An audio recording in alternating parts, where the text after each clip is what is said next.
Mi chiamo Anna Moccia, sono di Roma, principalmente la Dispoli, dove ha sede appunto l'associazione Terra e Missione, e mi occupo di giornalismo, però direi che sono una giornalista missionaria, perché la missione è la mia grande passione. Nel 2016 sono stata in Malawi con il centro missionario di Porto Santa Rufina e dopo questa esperienza, secondo me, è come se ci fosse un'altra me. Io prima, per esempio, lavoravo in discoteca, facevo tutt'altro nella vita e poi invece secondo me è stato un viaggio che ho fatto dentro me stessa, anche di conversione. Terra e Missione nasce come rivista missionaria, nasce in tempo di pandemia in realtà, perché ci piaceva dare supporto a quei missionari che proprio in quel periodo molto difficile si potevano sentire da soli.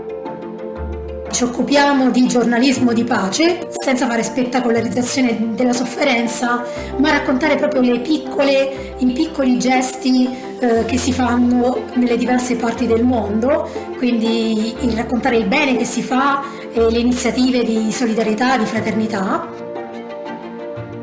Fili di Speranza nasce come un laboratorio di sartoria ecosolidale ed è stato realizzato alla Dispoli. Nasce come laboratorio perché l'intento iniziale era quello, di realizzare dei manufatti con le stoffe donate dalle differenti missioni nel mondo. Per cui abbiamo avuto tessuti provenienti dall'Asia, dal Camerun, dal Chad, dal Giappone, anche dalla Tanzania.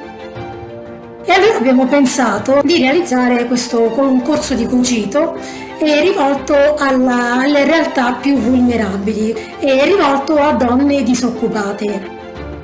Abbiamo ricevuto tantissime richieste e quindi alla fine dovevano essere 10 posti, l'abbiamo ampliato a 16 signore che hanno frequentato questo corso base, quindi era proprio rivolto a chi di cucito non ne capiva nulla, e poi siamo arrivati a realizzare una vera e propria sfilata di moda.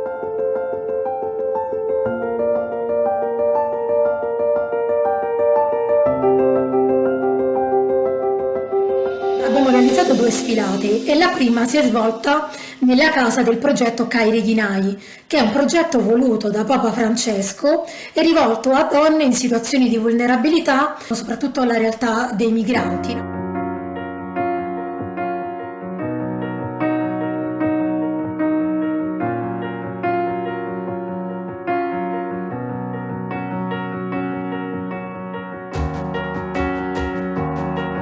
Ogni abito che è stato realizzato si riferisce a una realtà diversa, a un diverso continente, perché per noi era importante appunto far capire che la missione appartiene a tutti.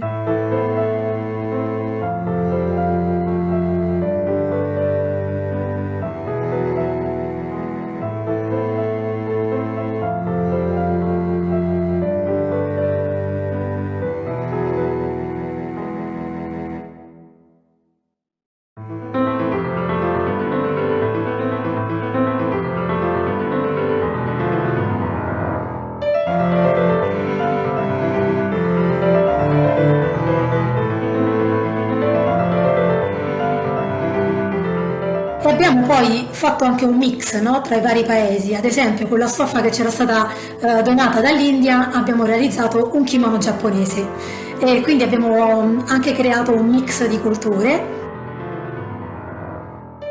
L'ultimo abito della sfilata era stato realizzato con gli scatti di tutti gli altri abiti. È stato molto difficile pensare a quel tipo di vestito, anche perché le stoffe poi dovevano unirsi. È stata un'impresa ardua, però ce l'abbiamo fatta.